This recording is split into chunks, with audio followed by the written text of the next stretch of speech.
Hey guys, you are back with Toddy and Mitch on the Spray Gun Club podcast, which has a new name. It's actually getting changed to You Spray podcast with Toddy and Mitch. So you'll just notice a little name change when you go to download the episode. But yeah, that's what it'll be moving forward. And we've been out for a few weeks, had a bit on.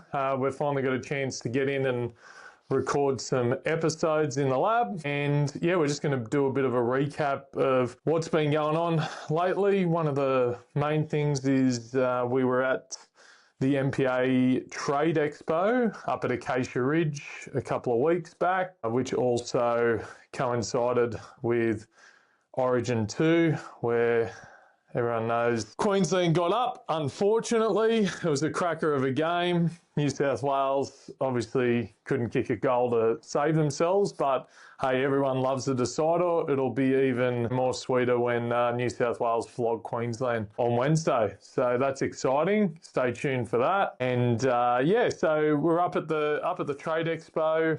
Yeah, what do you think, Toddy? Did you enjoy yourself up there? Yeah, it was good. Yep. Got to see a lot of familiar faces. Got to catch up with a lot of the people in the industry.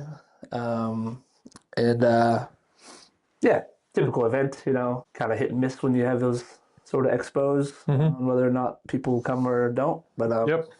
yeah. Yeah, no, it's yeah, it was great to see a lot of people that you haven't seen for a while, and just shooting the breeze, talking about the industry and where things are at and how people are seeing it through different lenses, which is always cool. There was a lot more exhibitors this time than last time. Yeah, there was. It was a little bit smaller than last year. Like, I felt like there was a ton of people there. Last year, I think, this year, there, just wasn't the turnout, that was expected probably, but also it was on Origin night, and, Queenslanders, they love their Origin, and they're probably happy that they stayed home so they could watch that victory. But look, I think it's not just like the trade expo. I've been on both sides with being an applicator and now also manning a stand at these events. When I was a painter, to be honest, I just didn't see the value in going to these things. I'm like, I go there and, reps and managers of paint companies or that I've seen regularly all the time, and it just reminds me of obviously day-to-day work. And at the end of the day, like, I'm either spending time with my family after work, I'm doing admin stuff or whatever it may be, I might be staying longer at work. Last thing I want to do is to go to one of these events, even though there is some free food and a couple of beers. But that was me as an applicator. I know other people like going to these events, but I think a lot of people sort of feel the same way I do. But, me being on the stand, I'm like, we want to see lots of painters coming. And I feel like there has to be some sort of draw card or something done to make these things more intriguing for painters to come along to.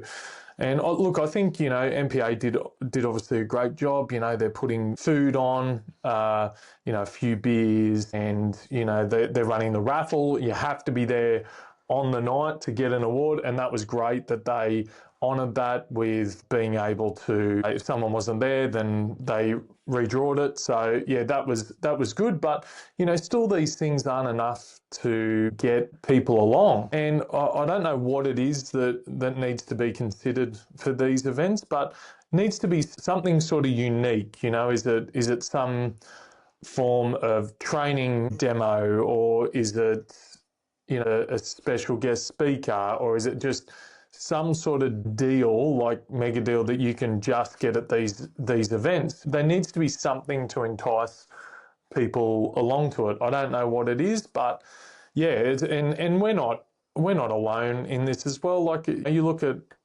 sometimes we have a trade barbecue, and we're expect, like, all our customers, we think, oh yeah, they'll come along for, bacon and egg or coffee or whatever, but the sun might be out, we might have had rain, they're like on the job, or their machine's been broken down, or they're under the pump by a builder. Like, they'd love to come and have a bacon, egg roll and coffee with us, but they need to be working and earning money.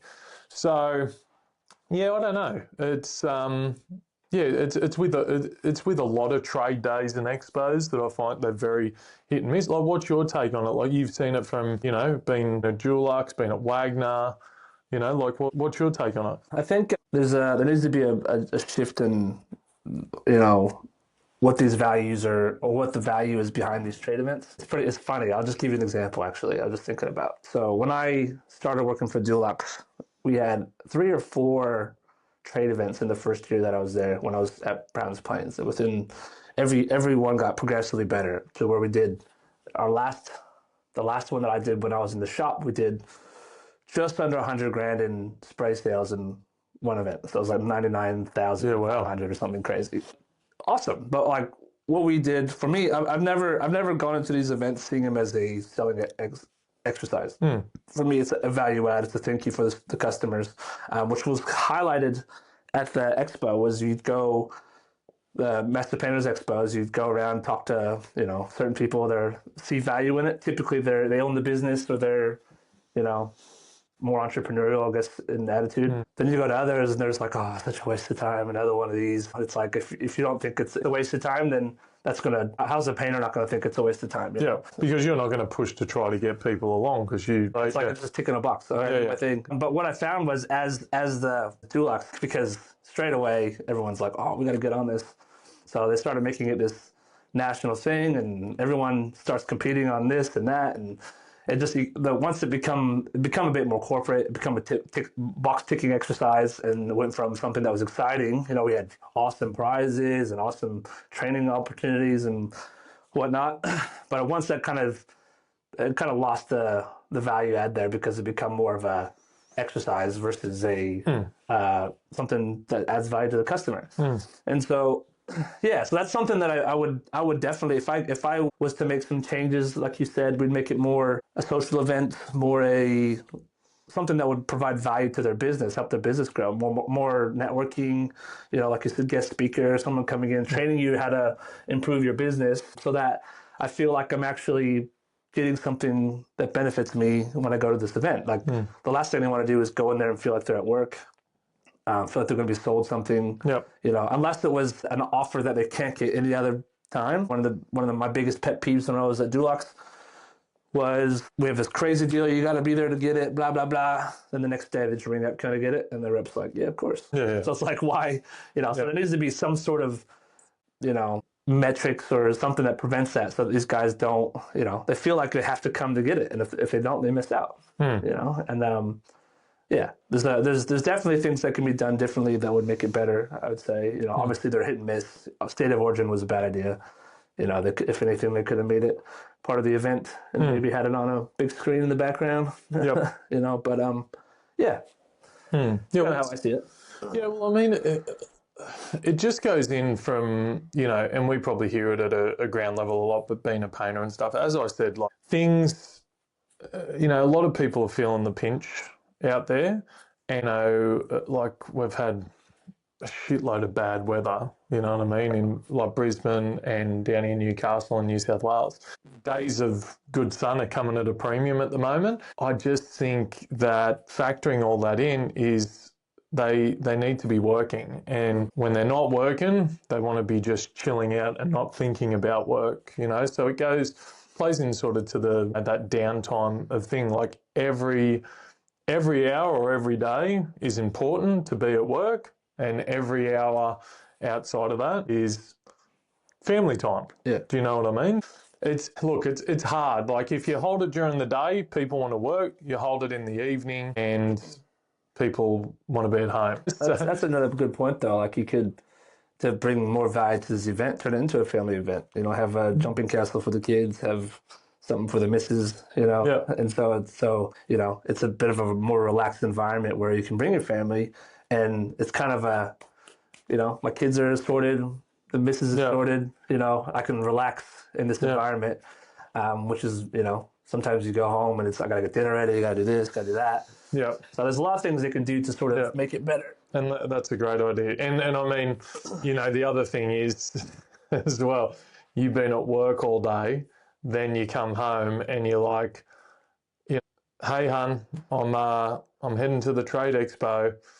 Oh, what are you going to that for? Oh, just to see a few people and grab some pizza and beers. Okay, well, yeah, I've been at home all day with the kids, and you ain't going anywhere. So, yeah, I think you're right. That's a great idea. If you can make it family orientated, that would be a big thing. Make it, sort of more not like a trade expo, so more like a fair. Yeah. You know what I mean? So that'd be, yeah, that'd be a good one, I think, for sure. And maybe it's even allowing, maybe some painters to have stalls at them as well. So it's like get the community involved, come and learn about, like sort of like at the home show, like when we went to the home show where there's a couple of applicators had stands there. So you can come, get the actual clients out there. So the clients can see applicators. They can also see brands of paint, what's on offer. So it's more like a little fair home show type vibe. Another thing too is like you have, right now there's the scarcity in painters. So it's like, why not invite the builders who need painters? Yeah. Some younger girls that have just come on with him. And so yeah, they've got a good mix in their business with experience wise. So yeah, that was really good. Obviously, John he's seen it all. He's been the ups and downs in business. Talking to him, he's had the business partner. He's had good times, he's had bad times. Now he thinks, he's sort of in a good place with the business and really looking to upskill his crew in understanding, about spray and just being more efficient. And it's really cool to have at these training sessions where you've got someone that knows very little about spray and someone that's been spraying for a long time, where both of them just as much out of it as each other. Because and it's cool when you have someone that's sprayed with a lot of experience, like you and I. We know a lot about spray, but we don't know a lot about everything. So it's really good to talk to some of those guys and hear about their experience and what's worked for them, what hasn't.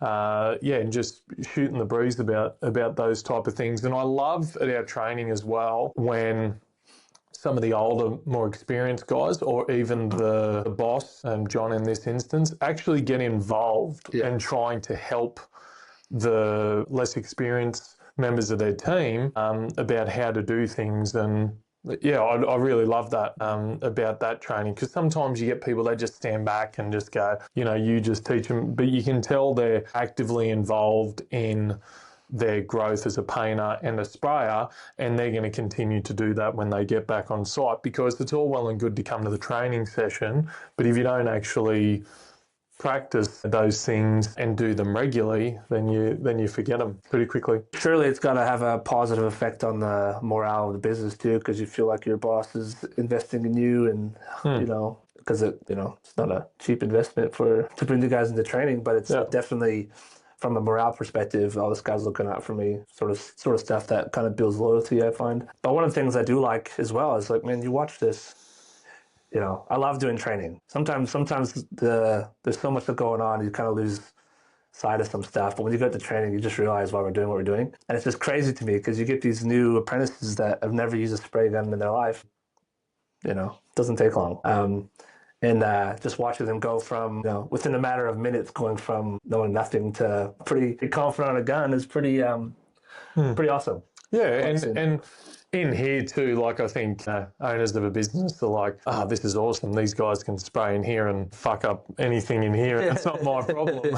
I'm not going to give them a go on site and worry about shit happening. And they also get an opportunity to show their boss that they're worthy of having a crack at spraying on site, and to not just be used for back rolling. But I think it was good to have the boss here, because he's like, in his mind, he's thinking, hang on, we can get these apprentices to spray doors for us now. How's that gonna impact my business in a positive, cost savings point of view?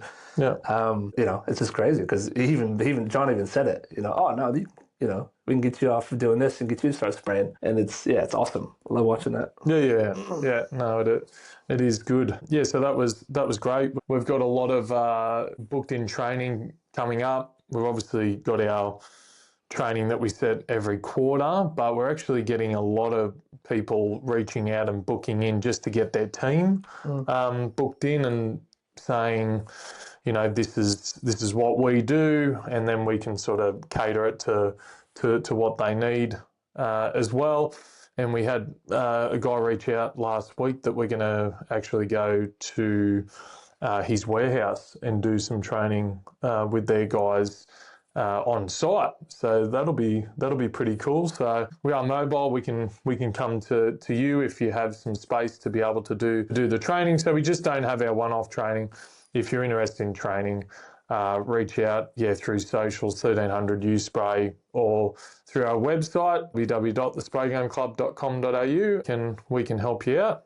What else have we got happening at the moment? We've got another container that's just arrived. We've got another one on the way. Just keeping up with the demand and supply of everything at the moment, where we're just getting a lot more inquiries. Our distributors are firing as well, and now we have our online website.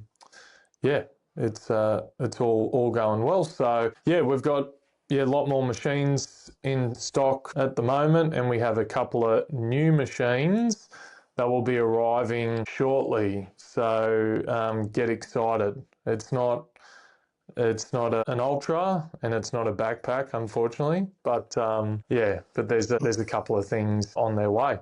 So that's cool. While we're talking about what's been going on, obviously we saw some demonstrations around the Wagner backpack that's come out more recently. I've had a chance to talk to a few different people about it. Obviously, look, I like the fact that it holds 4 litres of paint. That makes more sense to me to the Quickshot.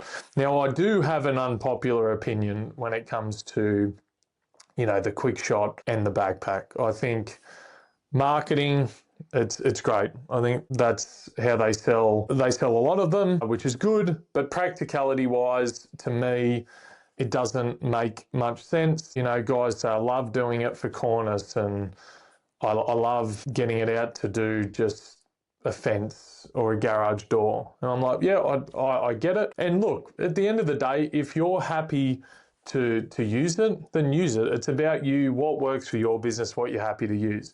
For me personally, I would prefer to just get a smaller machine out and drop it into paint and get everything done, and not have to fill it up 3 or 4 times and take a backpack on and off.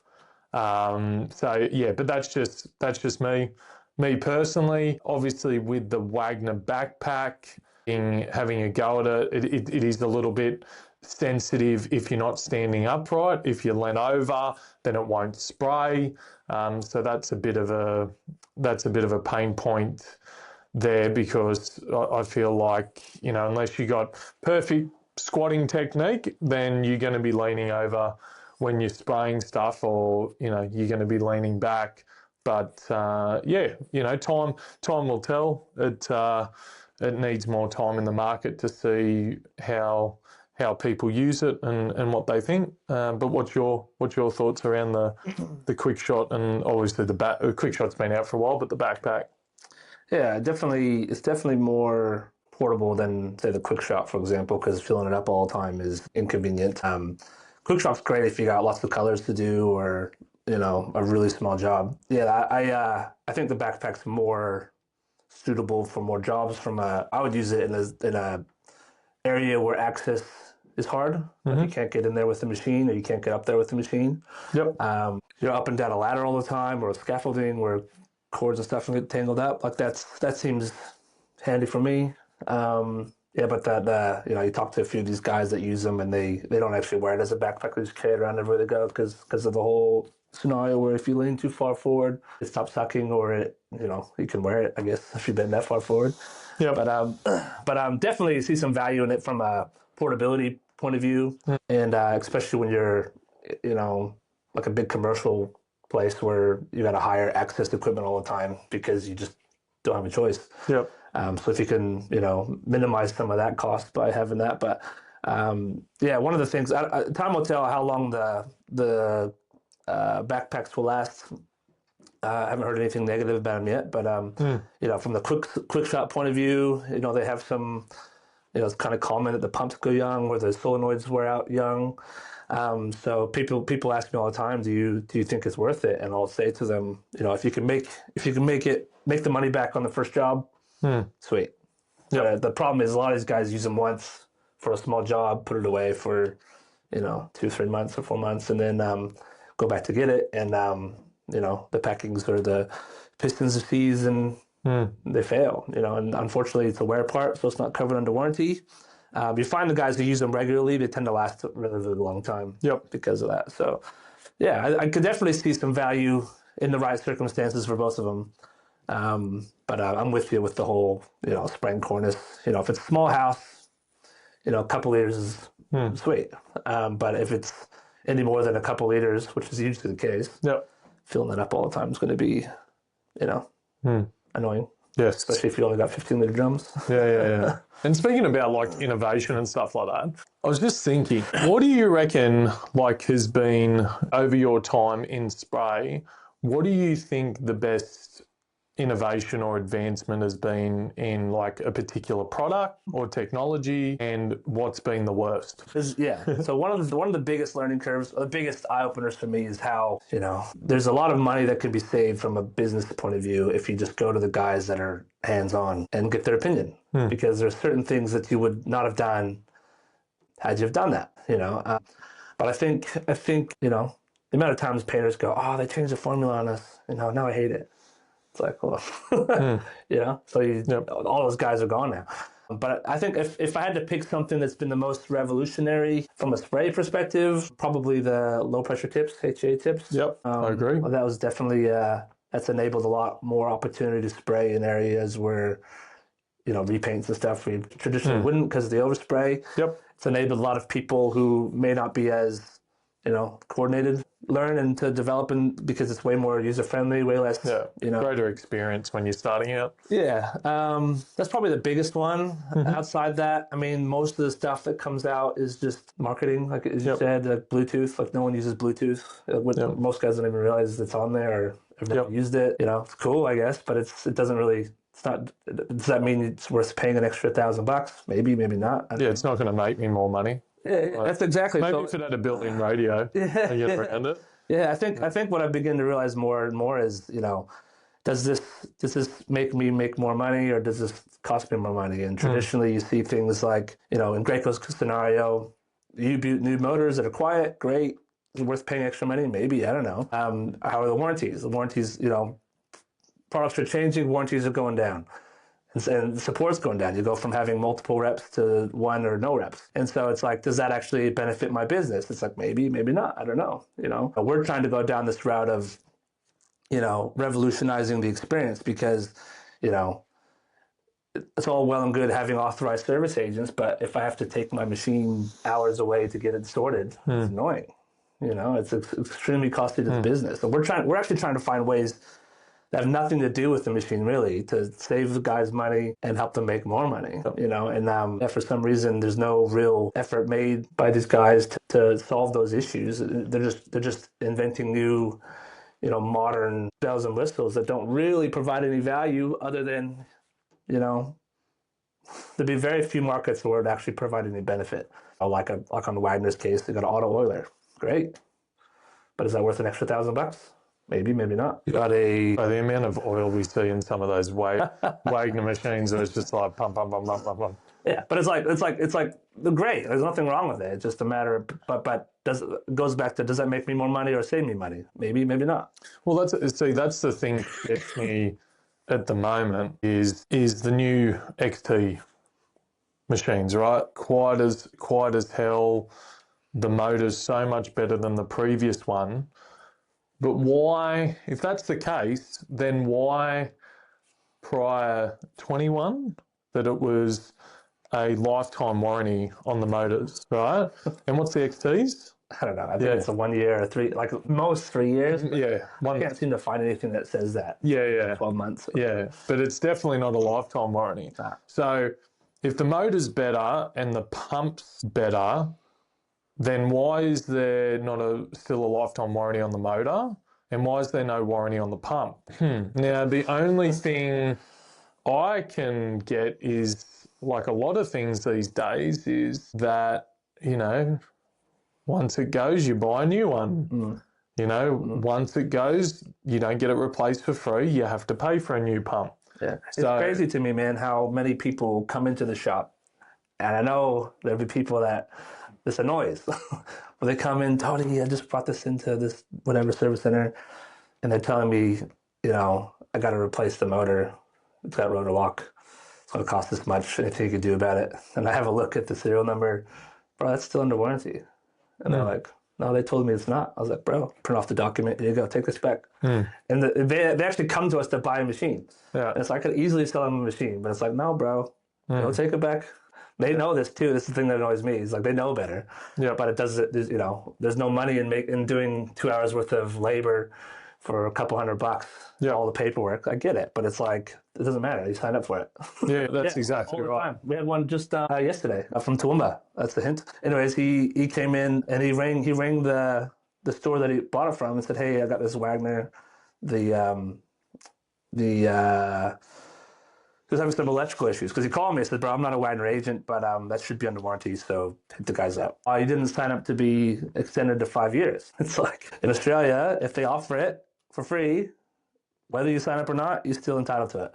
So it's like, go. There's some liquid gold for you. So it's like, happy to sell you the machine, but it's like, if I was me, make them go and fix it. You know, they offer it, and so you should be looked after. And the fact that there's so much, it's so foggy to understand that stuff is just crazy to me. And I you know, it's not set up to help the painter, put it that way. That's exactly right. And we were talking about this the other day, is like, you know, part of the problem is painters can be treated like that by other brands because they haven't had an option. And that's, you know, what we're trying to do is just provide an option to painters. Like, if you don't want to buy our spray guns and accessories, that's cool. If anything that comes out of this and makes you get a better service from other brands, then that's a win for us too, because it's about the painters and doing right by you guys. And, you know, that, like, hearing stories like that, it's not what we like, you know, to be flat out. I think it's bullshit. And, you know, we've had stories like recently where someone went and got a price to get their machine fixed.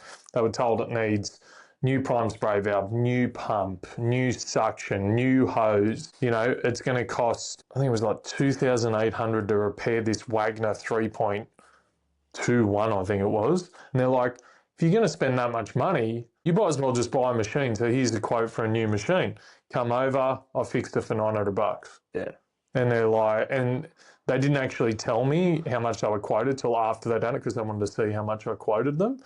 And I'm like, you know, that's bullshit. But to me, I've built that trust with that customer, got a customer for life. But this happens all the time, you know, and people go in and they buy these machines and you're expecting, I'm spending thousands of dollars that I want to support and a warranty that backs that, but they don't.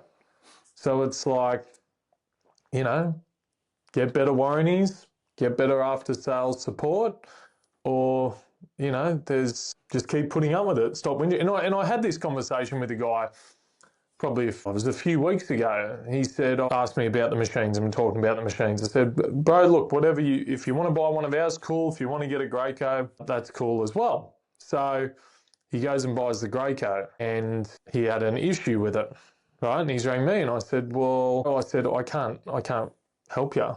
And he said, what do you mean? I said, well, if you buy one of our machines, you buy me and Toddy, like, you have my mobile number and you can call me directly and I'll get you out of a jam. Like, if I, like, over the phone, if I can't bring it in, you know, I'll get you back up and running because it's one of our machines. But if I help you now and just you buy Graco and we fix it, I said, then we're not actually allowing you to have some sort of pain to understand that they don't actually care about you and they're not going to support you. And now you'll go through that pain and you'll understand what we have to offer. And some people say, oh, that shit, you wouldn't help. But, you know, our time needs to be spent helping people that support us. You know, you support us, we support you. That's how things work. So, but yeah, having that conversation, and you know, he immediately said, "Yeah, man, like, you know, I regret it. I shouldn't have done it." And yeah, but you know, that happens. But it's your choice. You don't have to, you know, get ours. You can get anyone's, but you just need to know what you're getting yourself into. And you know, you might buy a $4,000 machine, $5,000 machine, and you know, the pump goes. You're up for $1,000 to $1,500 straight away. If it goes, you know what I mean? You know, within 2 years, we actually offer free repair parts, and that's because we back what we have, and we know our stuff works good, and we want to show painters that, you know, we're backing our product, and you know, I wish other brands would do the same, which they're never going to do because there's too much money to be made off painters' ignorance, we were told. It's funny. I was just thinking as well, like, you know, yes, understood. Technically, the pumps shouldn't be covered under warranty because it's a wear pump. But we're fully aware of the fact that there's little to no knowledge around spray in Australia, and so little things that if you just known would save you an enormous amount of pain and make your pump last longer. So, for example, sometimes what happens is your outlet valve gets stuck slightly open, or your pump spray valve is leaking. And so guys will keep doing the job, and they'll smash the job out. The machine will pump, pump, pump, pump, pump, pump, pump. And then it will melt the packings, pump's buggered. And so it's not covered under warranty. So we would say, we agree with that, but we're actually prepared to. We also understand that no one's taking the time to go out and educate people on this sort of stuff because this happens all the time. And so our thought is, look, we're going to replace this pump for you, but we're also going to show you why this happened and how to prevent it. So it's like, we don't see this as being a forever thing where we're going to replace pumps all the time, but it's like, in the odd case, we haven't had one yet, but in the odd event that a pump goes young, bro, bring it in. We'll have a chat. I'll show you how to prevent this in future. And it's little things, like almost all machines that come in don't need to come in. And it's like, but just knowing these little things that no one's rushing out to tell you because, you know, there's money to be made in that. You know, benefits us in the long term because it'll encourage more people to want to spray and invest the money in spraying. A lot of guys avoid it because the cost of not knowing is so expensive. You would have experienced this as a painter. And so for us, it's like, yes, we understand not everybody knows all this stuff, but yeah, it gives us an opportunity to empower this person so that the next time they no longer have a drama. And to us, that's way more valuable than charging them a couple $100 for a new pump. So, yeah, very good. All right, we're going to wrap it up there. Yeah, good to be back, and yeah, keep on spraying.